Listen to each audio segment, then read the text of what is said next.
नमस्कार, राष्ट्रपोस्ट से मैं पवन केसवानी। आने वाली 11 फरवरी को छत्तीसगढ़ में मतदाताओं के लिए एक पर्व जैसी स्थिति होगी। 5,970 मतदान केंद्रों में कुल 173 पदों के लिए अध्यक्ष और महापौर के चुनाव होंगे, जिसमें 10 सीटें महापौर के लिए और 49 नगर पालिका और 114 नगर पंचायतों के अध्यक्ष के चुनाव होंगे। इसे लेकर भारतीय जनता पार्टी ने जिस तरह से अपने कैंडिडेट की लिस्ट फाइनल की है, कई दौर की बैठकों के बाद जातिगत समीकरण और सामाजिक समीकरण के अलावा जीतने की संभावनाओं को लेकर जिस तरह से मंथन किया है, उसका परिणाम तो सूची जारी होने के बाद ही स्पष्ट हो चुका है। वहीं दूसरी तरफ कांग्रेस जिस तरह से मंथन, चिंतन और बैठकों के बीच उलझी हुई है, तो यह गौर करना होगा कि कांग्रेस में इस वक्त भूपेश बघेल और अन्य खेमों के बीच जो खींचतान मची हुई है, जो आंतरिक कला है, उसे लेकर आज स्थिति ऐसे है कि 26 जनवरी के शाम तक कांग्रेस के कैंडिडेट घोषित नहीं हुए थे, जबकि 27 और 28 दो ही दिन बचेंगे नामांकन के लिए। ऐसे माहौल में लगता है कि कांग्रेस ने एक तरह से भाजपा को वॉकआउट देने की तैयारी कर ली है। टूटे हुए मनोबल के ऐसे हालात 2019 में थे, जब भारतीय जनता पार्टी विपक्ष में थी। तब कांग्रेस ने 14 के 14 नगर निगम जीत लिए थे। फिलहाल 10 नगर निगमों के ही चुनाव हो रहे हैं और इसके बाद जितने भी चुनाव हुए, चाहे वो त्रिस्तरीय पंचायत के चुनाव हो, पालिका के चुनाव हो, नगर पंचायत के चुनाव हो, तब कांग्रेस ने भारी विजय हासिल की थी। लेकिन आज हालात एकदम बदले हुए हैं। ऐसे हालात में भारतीय जनता पार्टी ने एक चाय बेचने वाले को मेयर यानी महापौर की टिकट दी है। बाकायदा उस उम्मीदवार ने अपने बायोडाटा में अपने व्यवसाय का जिक्र किया है, जिसमें उसने गर्व से लिखा है चाय और पान की दुकान। इस बारे में हम गहराई से पड़ताल करेंगे कि जिस तरह से कैंडिडेट की लिस्ट फाइनल की गई है, उसे लेकर क्या भारतीय जनता पार्टी में भी कोई आंतरिक कलह की स्थिति है। इस विषय को जानने समझने से पहले हम बात छत्तीसगढ़ के 3 नए पद्मश्री की बात करेंगे, जो सरगुजा संभाग, बिलासपुर संभाग और बस्तर संभाग के निवासी हैं। जिस तरह से पद्मश्री पुरस्कार के नामों का चयन छत्तीसगढ़ से किया गया है, क्या उन 3 नए पद्मश्री सम्मान का असर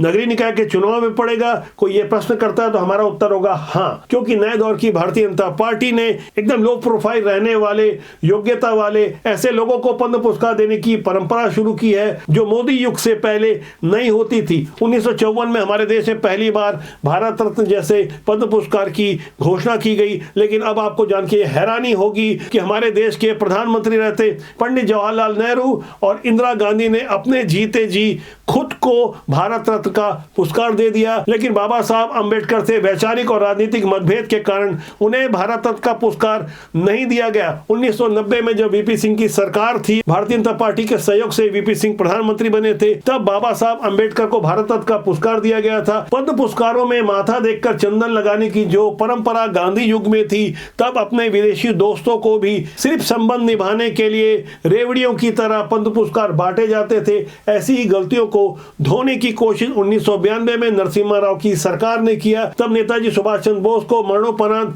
भारत रत्न देने की कोशिश की गई, लेकिन उनके परिजनों ने उसे लेने से इनकार कर दिया। लेकिन आज बात छत्तीसगढ़ के 3 नए पद्मश्री की हो रही है, जिनके नाम है सरगुजा संभाग में जसपुर के रहने वाले जागेश्वर यादव, बस्तर संभाग के नारायणपुर निवासी हेमचंद मांझी और बिलासपुर संभाग के रायगढ़ जिले के रामलाल बरेठ शामिल हैं। जागेश्वर यादव ने पूरा जीवन आदिवासी समाज के कल्याण के लिए होम दिया। उन्होंने छत्तीसगढ़ में हाशिए पे पड़े बिरहोर जनजाति और पहाड़ी कोरवा के उत्थान के लिए अपना पूरा जीवन समर्पित कर दिया। इसी तरह बस्तर नारायणपुर के वैदराज हेमचंद मांझी एक पारंपरिक औषधि व्यवसायी हैं, जिन्हें पद्मश्री से सम्मानित किया गया है। वे आबूझमाड़ के जंगलों में पाई जाने वाली जड़ी बूटियों का विशेष ज्ञान रखते हुए विभिन्न बीमारियों से पीड़ित लोगों का इलाज करते हैं। इसी तरह छत्तीसगढ़ में 2025 के लिए तीसरे पद्मश्री पाने वाले सम्मानित होने वाली शख्सियत का नाम है रामलाल बरेठ, जो कथक के मूर्धन्य नर्तक हैं। पूर्व में उन्हें अकादमी पुरस्कार से भी सम्मानित किया जा चुका है। कला के लिए उन्होंने अपना जीवन होम दिया। जब ऐसे लो प्रोफाइल लोगों को इतना बड़ा सम्मान मिलेगा, तो जाहिर तौर पर इसका सीधा असर आम जनता में जाएगा और उस विचारधारा के प्रति लोगों का झुकाव होगा, जहां से से ढूंढ ढूंढ कर ऐसी प्रतिभाओं को सम्मानित किया जाता है। पद्म पुरस्कारों को लेकर बिना किसी भेदभाव के जो पुरस्कार दिए गए, इसका प्रचार प्रसार जाहिर तौर पर भारतीय जनता पार्टी नगरीय निकाय चुनाव और त्रिस्तरीय पंचायत चुनाव के लिए करेगी। अच्छे कामों के लिए राजनीतिक लाभ लेना कोई बुरी बात नहीं है, लेकिन मौजूदा दौर की राजनीति में अब जब बयानों का कोई स्तर नहीं होता, भाषा की मर्यादा जैसी बातें कहीं पीछे छूट जाती है। हो सकता है कि ऐसे श्रेय लेने की राजनीति के पीछे विपक्ष का तीखा तेवर हो। आने वाले समय में जैसे जैसे नगरीय निकाय और त्रिस्तरीय पंचायत चुनाव का माहौल परवान चढ़ेगा, वहां कुछ नई रंगत देखने को मिलेगी। बात अब चाय वाले महापौर कैंडिडेट की। भारतीय जनता पार्टी ने रायगढ़ नगर निगम के लिए जिस भाजपा कार्यकर्ता को अपना प्रत्याशी बनाया है, उनका नाम है जीववर्धन चौहान। ये जमीन से जुड़े कार्यकर्ता हैं, फर्श से अर्श तक पहुंचने की तैयारी में है, क्योंकि भारतीय जनता पार्टी की छत्तीसगढ़ में सरकार है और इन्हें भारतीय जनता पार्टी ने अपना उम्मीदवार बनाया है। संघ की शाखाओं से बाल्यकाल से जुड़ाव रखने वाले संघ के स्वयंसेवक जयवर्धन जैसे जमीनी कार्यकर्ता को टिकट देकर भारतीय जनता पार्टी ने अपने इरादे साफ कर दिए हैं कि अब लो प्रोफाइल कार्यकर्ताओं को भी टिकट दी जा सकती है। महापौर जैसे अहम दायित्व के लिए भारतीय जनता पार्टी ने अपना उम्मीदवार बनाया है। आप जयवर्धन चौहान के व्यक्तिगत परिचय वाली इस कॉपी को देख सकते हैं, जिसमें उन्होंने गर्व से अपने व्यवसाय को लिखा है चाय और पान की दुकान। जो करीब 29 सालों से भारतीय जनता पार्टी के सदस्य रहे, गाड़ा चौहान समाज से ये जुड़े हैं। रायगढ़ से विधायक और मंत्री ओपी चौधरी ने भाजपा के मेयर प्रत्याशी की ये वीडियो गर्व से पोस्ट की है सोशल मीडिया में, जिसे हजारों लोग देख रहे हैं। इसी तरह भारतीय जनता पार्टी ने नगरीय निकाय के लिए अपने बाकी कैंडिडेट की जो सूची जारी की है, वहां कांग्रेस के ऊपर दबाव साफ तौर पर देखा जा सकता है। एक तरफ भाजपा के प्रदेश अध्यक्ष किरण सिंह देव गर्व से पत्रकार वार्ता लेकर अपने कैंडिडेट की सूची को प्रस्तुत करते हैं और बताते हैं कि हमारे जीतने की क्या रणनीति होगी। वहीं कांग्रेस को 26 जनवरी की शाम तक पार्टी आला कमान की हरी झंडी का इंतजार था।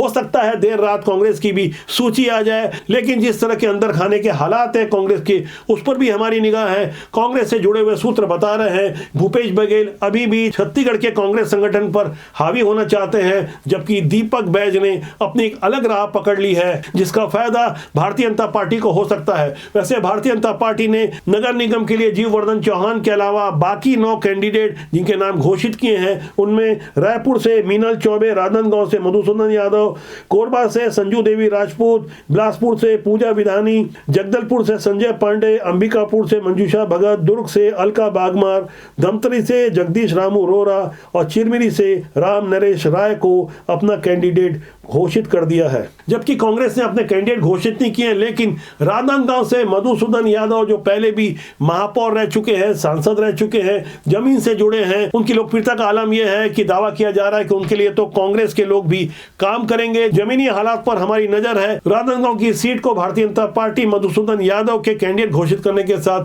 पहले ही जीत की गारंटी मानकर चल रही है, जबकि रायपुर से मीनल चौबे जो नेता प्रतिपक्ष रही, उन्हें मैदान में उतारा गया है। उनकी प्रतिस्पर्धा विश्वदेवी पांडे से थी जो एडवोकेट और पार्षद रही, फायर ब्रांड हिंदू नेता रही। इन दोनों के बीच ही नाम फाइनल होना था। आखिरकार मीनल चौबे के नाम पर मुहर लग गई। इसी तरह बिलासपुर से पूजा विधानी के नाम को लेकर हिंदूवादी नेताओं में काफी आपत्ति थी। सोशल मीडिया में उनके नाम के विरुद्ध लोग अभियान चला रहे थे और काफी तीखे सवाल करते हुए व्यक्तिगत आक्षेप किए जा रहे थे। उनके ओबीसी होने पर शक प्रस्तुत किया जा रहा था। लेकिन अब जबकि टिकट फाइनल हो चुकी है, तो भारतीय जनता पार्टी में ऐसा माना जाता है कि अनुशासन का डंडा ऐसा चलता है कि अच्छे अच्छे लोग किनारे लग जाते हैं। इसलिए ऐसा माना जा रहा है कि भारतीय जनता पार्टी में बगावत की आशंका कम है। छत्तीसगढ़ में भाजपा की सत्ता है, इसलिए अभी निगम मंडल आयोगों की नियुक्तियां भी होने वाली है और कोई बगावत करने की सोचेगा तो अपने लिए वो रास्ते बंद कर लेगा। राजनीति से जुड़े हुए लोग ऐसा रिस्क नहीं लेना चाहेंगे, लेकिन ऐसी बात कांग्रेस के साथ नहीं हो सकती, क्योंकि कांग्रेस की सत्ता भी नहीं है और कांग्रेस के अंदर जिस तरह का आंतरिक कला है, इस बारे में हमने अपने पिछले वीडियो में बताया था। वहां कुछ और नई जानकारी उभर कर सामने आ रही है। नगरीय निकाय में कांग्रेस के कैंडिडेट घोषित होने के साथ आप ये मान के चलिए कांग्रेस में बागी स्वर काफी ऊंचे सुनाई पड़ने वाले हैं, जिसका सही स्वरूप आने वाले 1-2 दिन में देखने को मिल सकता है। 28 तारीख को नामांकन की आखिरी तारीख है, 11 तारीख को मतदान है, 15 फरवरी को परिणाम आ जाएंगे और उसके बाद त्रिस्तरीय पंचायत चुनाव होंगे। छत्तीसगढ़ में कांग्रेस की बदहाली का मजाक उड़ाते हुए एक यूजर ने पोस्ट किया है कि नामांकन के 1 घंटा पहले कांग्रेस की टिकट फाइनल होगी। कुल मिलाकर चुनाव जिस तरह से जल्दी जल्दी और एक साथ हो रहे हैं, यानी त्रिस्तरीय पंचायत चुनाव और नगरीय निकाय के चुनाव पहली बार छत्तीसगढ़ में एक साथ हो रहे हैं और दावा किया जा रहा है कि पूरे भारत में ऐसा पहली बार हो रहा है। एक देश एक चुनाव की इस परंपरा को आगे भी किस तरह से कायम रखा जा सकता है, क्या इसके लिए कानून बनेगा और छत्तीसगढ़ से निकला हुआ संदेश कितना प्रभावकारी होगा, इस पर भी हमारी निगाह बनी रहेगी। चुनावी मैदान में ताल ठोकने वाले उम्मीदवारों को आप पहचानें, उनके कामों को देखें, अच्छे लोगों को सामने लाएं, क्योंकि हमारा मानना है राजनीति बुरी नहीं होती, उसमें काम करने लोग अच्छे या बुरे होते हैं। तो आज के लिए इतना ही। मेरा आपसे आग्रह है कि चैनल को देखें, लाइक करें, शेयर करें। बहुत जल्दी ढेर सारी अंदर खाने की जानकारी के साथ मैं आपसे फिर मिलूंगा। नमस्कार।